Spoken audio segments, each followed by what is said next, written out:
Hello future officers, कल मैंने part 1 पढ़ाया था भारत के गवर्नर जनरल और वायसराय के बारे में। मैंने इसे बताया था कि ये पार्ट्स में डिवाइड होगा, जिसमें मैंने बंगाल का गवर्नर मैं पढ़ा रही थी और उसमें मैंने रॉबर्ट क्लाइव को पूरा करा दिया था। एंड मैं बताना चाहती हूँ कि इसका पीडीएफ मेरे टेलीग्राम ग्रुप में आपको तब मिलेगा जब ये चैप्टर पूरा क्लोज हो जाएगा, उसके बाद मैं अपलोड कर दूंगी। एंड आप मेरे चैनल को सब्सक्राइब कर दीजिए, लाइक और कमेंट करके बताइए कि आपको पसंद आ रहा है कि नहीं आ रहा है और कौन से टॉपिक मुझे पढ़ाने चाहिए। एंड आज मैं पढ़ा रही हूँ पार्ट 2। आज मुझे शुरुआत करनी थी वॉरेन हेस्टिंग, लेकिन वॉरेन हेस्टिंग के पहले हम देखेंगे कि कुछ गवर्नर बंगाल के रहे थे जो इम्पोर्टेंट नहीं है, बट फिर भी उनके बारे में जान लेते हैं। पहले गवर्नर मैंने बताया था रॉबर्ट क्लाइव थे, एंड उसके बाद सेकेंड थे हेनरी बेंसीटार्ट। हेनरी बेंसीटार्ट 1760 यानी 1760 से 1764 तक थे। ये हल्के से इसलिए इम्पोर्टेंट हो जाते हैं क्योंकि बक्सर का युद्ध हुआ था 1764 में, जो इन्हीं के समय में हुआ था। दूसरे की बात करते हैं, इसके बाद आते हैं हैरी बेरेलास। हैरी बेरेलास 1767 से 1769 यानी 1767 से 1769 तक रहे थे।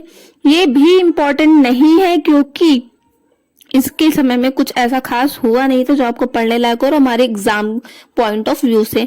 फिर आते हैं जॉन कार्टियर। जॉन कार्टियर भी बहुत ज्यादा इम्पोर्टेंट नहीं है, बट ये इसलिए इम्पोर्टेंट हो जाते हैं क्योंकि 1769 से 1772 तक ये बंगाल के गवर्नर थे और पहला जो आंग्ल मैसूर युद्ध था वो इन्हीं के शासनकाल में हुआ था, जॉन कार्टियर के पहला आंग्ल मैसूर युद्ध, तो इसलिए हल्के से इम्पोर्टेंट हो जाते हैं, वैसे ज्यादा इम्पोर्टेंट नहीं है। अब फाइनली हम लोग पढ़ेंगे वॉरेन हेस्टिंग। वॉरेन हेस्टिंग 1772 से 1785 तक बंगाल के गवर्नर जनरल थे। अब बात करते हैं ये बंगाल के गवर्नर से हम कैसे बंगाल के गवर्नर जनरल टॉपिक पे पहुंच चुके हैं।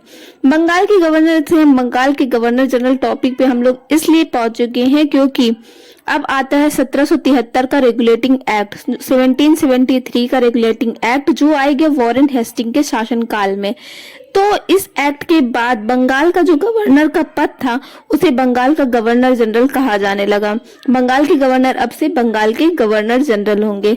तो वॉरेन हेस्टिंग क्या थे? वॉरेन हेस्टिंग बंगाल के अंतिम गवर्नर थे और बंगाल के पहले गवर्नर जनरल थे। कब बने थे? ये 1772 में थे बंगाल के गवर्नर और 1773 में ये बन गए थे बंगाल के पहले गवर्नर जनरल। बंगाल में द्वैध शासन का अंत जो है वॉरेन हेस्टिंग ने किया था, जिसकी शुरुआत की थी रॉबर्ट क्लाइव ने। कलकत्ता में सुप्रीम कोर्ट यानी उच्चतम न्यायालय की व्यवस्था इन्होंने ही स्थापित की थी, तो इन्हीं के शासन काल में हुई थी। आई मीन, और माफ कीजिएगा यहाँ हाई कोर्ट मैंने गलती से लिख दिया, सुप्रीम कोर्ट होगा।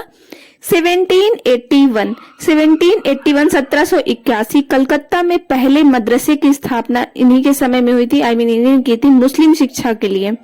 1782 जोनाथन डंकन ने बनारस में संस्कृत विद्यालय की स्थापना की थी। ये किसके शासनकाल में हुई थी? वॉरेन हेस्टिंग के। पिट्स इंडिया एक्ट 1784 को पारित हुआ था वॉरेन हेस्टिंग के समय में। प्रथम मराठा आंग्ल युद्ध भी वॉरेन हेस्टिंग के समय में ही हुआ था। अब कंफ्यूज मत हुइए, आंग्ल मैसूर युद्ध जो प्रथम हुआ था वो जॉन कार्टियर के समय में हुआ था और प्रथम आंग्ल मराठा युद्ध जो था वो हुआ था वॉरेन हेस्टिंग के समय में। सालबाई की संधि 1782 वॉरेन हेस्टिंग के समय में हुई थी। यहाँ से बात खत्म होती है वॉरेन हेस्टिंग की। अब आती है बारी लॉर्ड कॉर्नवालिस की। लॉर्ड कॉर्नवालिस 1786 यानी 1786 से 1793 तक बंगाल के गवर्नर जनरल थे। याद रखिएगा, बंगाल के गवर्नर जनरल की लिस्ट स्टार्ट हो चुकी है। और फिर 1805 यानी 1805 में ये दोबारा फिर से बंगाल के गवर्नर जनरल बने थे। सिविल सेवा का जनक लॉर्ड कॉर्नवालिस को कहा जाता है। पुलिस सेवा का जनक भी लॉर्ड कॉर्नवालिस को कहा जाता है।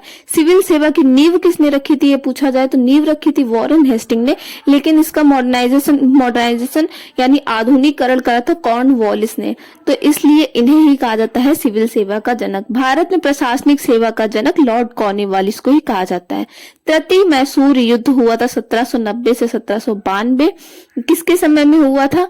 ये शासनकाल था लॉर्ड कॉर्नवालिस का। श्रीरंगपट्टनम की संधि 1792 में हुई थी, जो लॉर्ड कॉर्नवालिस के समय में हुई थी। 1793 यानी 1793 में स्थायी बंदोबस्त पद्धति को लागू किया गया था लॉर्ड कॉर्नवालिस के समय में। अब बारी आती है लॉर्ड वेलेजली की। लॉर्ड वेलेजली 1798 से 1798 सहायक संधि शुरू हुई थी। सहायक संधि को स्वीकार करने वाला पहला राज्य कौन सा था? कमेंट बॉक्स में बताइए। हैदराबाद। फोर्ट विलियम कॉलेज की स्थापना। फोर्ट विलियम कॉलेज की स्थापना की थी लॉर्ड वेलेजली ने। ये स्थापना की गई थी कि सिविल सेवा में यानी कि जो युवा हैं जिनका इंटरेस्ट नागरिक सेवा में है, उनके भर्ती के प्रशिक्षण के लिए फोर्ट विलियम कॉलेज की स्थापना की गई थी। स्वयं को बंगाल का शेर किसने कहा था? स्वयं को बंगाल का शेर लॉर्ड वेलेजली ने कहा था। अपने मुंह मियां मिट्ठू वाली बात हो गई। लॉर्ड विलियम बेंटिक 1828 से 1835। अब सोच रहे हो कि गैप आ रहा है क्योंकि इंपॉर्टेंट नहीं है, वो एग्जाम पॉइंट ऑफ व्यू से इंपॉर्टेंट नहीं, तो उन्हें हम नहीं पढ़ रहे हैं। 1828 से 35 तक लॉर्ड विलियम बेंटिक रहे थे। अब बात करते हैं 1833 की। 1833 में आया था चार्टर एक्ट। चार्टर एक्ट जो पारित हुआ था लॉर्ड विलियम बेंटिक के समय में हुआ था। क्या था ये एक्ट? चार्टर एक्ट, इसके द्वारा बंगाल के गवर्नर जनरल को भारत का गवर्नर जनरल कहा गया। अब देख रहे हो ना चेंजेस कैसे हो रहे हैं। पहले था बंगाल का गवर्नर, फिर बना बंगाल का गवर्नर जनरल। अब बारी आती है तो अब ये बन चुके हैं भारत के गवर्नर जनरल। भारत का पहला गवर्नर जनरल कौन था? लॉर्ड विलियम बेंटिक थे। 1829 सती प्रथा का अंत। 1829 यानी 1829 में हुआ था सती प्रथा का अंत, जो किया था राजा राम मोहन राय के सहयोग से लॉर्ड विलियम बेंटिक ने। 1830 में ठगी प्रथा का अंत किया था इन्होंने। इंग्लिश मीडियम को हाई एजुकेशन का इन्होंने माध्यम बनाया था। अब बारी आती है कि हम लोग कंफ्यूज ना हो, इसलिए इस चार्ट को समझ लेते हैं। बंगाल का गवर्नर कब शुरुआत हुई थी? बंगाल के गवर्नर बनाने की शुरुआत हुई थी प्लासी के युद्ध के बाद। पहले कौन थे? रॉबर्ट क्लाइव थे बंगाल के गवर्नर। अंतिम बंगाल के गवर्नर थे वॉरेन हेस्टिंग। बंगाल का गवर्नर जनरल बन गया था 1773 रेगुलेटिंग एक्ट के बाद। बंगाल के गवर्नर को ही कहा जाने लगा था बंगाल का गवर्नर जनरल, और ये फर्स्ट थे वॉरेन हेस्टिंग। और फिर हमारी आती है थर्ड, भारत का गवर्नर जनरल। चार्टर एक्ट 1833 आया, जिसके बाद बंगाल के गवर्नर जनरल को भारत का गवर्नर जनरल हम कहने लगे, और फर्स्ट थे लॉर्ड विलियम बेंटिक। फिर उसके बाद बारी आती है वायसराय की। वायसराय भारत के गवर्नर जनरल को ही वायसराय कहेंगे। भारत सरकार शासन अधिनियम 1858 में जब पारित हो जाएगा, उसके बाद इस पद को हम कहेंगे वायसराय। वायसराय, पहले वायसराय कौन थे? भारत के पहले वायसराय थे लॉर्ड कैनिंग।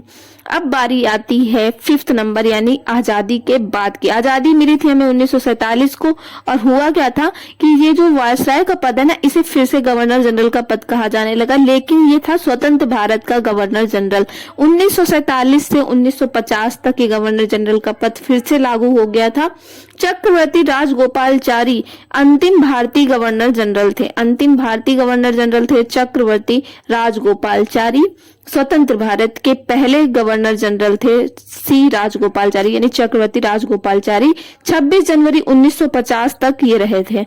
अब नोट करने वाली बात यह है कि लॉर्ड माउंटबेटन जो थे भारत के अंतिम ब्रिटिश गवर्नर जनरल थे। भारत के अंतिम भारतीय गवर्नर जनरल सी राजगोपालचारी हैं, लेकिन अंतिम British governor general Lord Mountbatten है। डॉक्टर राजेंद्र प्रसाद भारत के प्रथम राष्ट्रपति बने थे 26 जनवरी 1950 को। क्योंकि यहाँ से बात खत्म हो जाती है गवर्नर जनरल की, अब चालू हो जाता है राष्ट्रपति का पद, जो आज तक चला आ रहा है। अब आगे के गवर्नर जनरल पढ़ेंगे हम नेक्स्ट वीडियो में। आप लाइक कर दीजिए, कमेंट कर दीजिए, सब्सक्राइब कर दीजिए मेरे चैनल को, और इसकी PDF की लिंक मैं टेलीग्राम चैनल पे बाद को दूंगी जैसे ही चैनल कंप्लीट हो जाएगा। और गवर्नर जनरल कंप्लीट करने के बाद मैं पढ़ाऊंगी राष्ट्रपति, उसके बाद के आप टॉपिक बता दीजिएगा, मैं उन्हें भी कंटिन्यू कर दूंगी। थैंक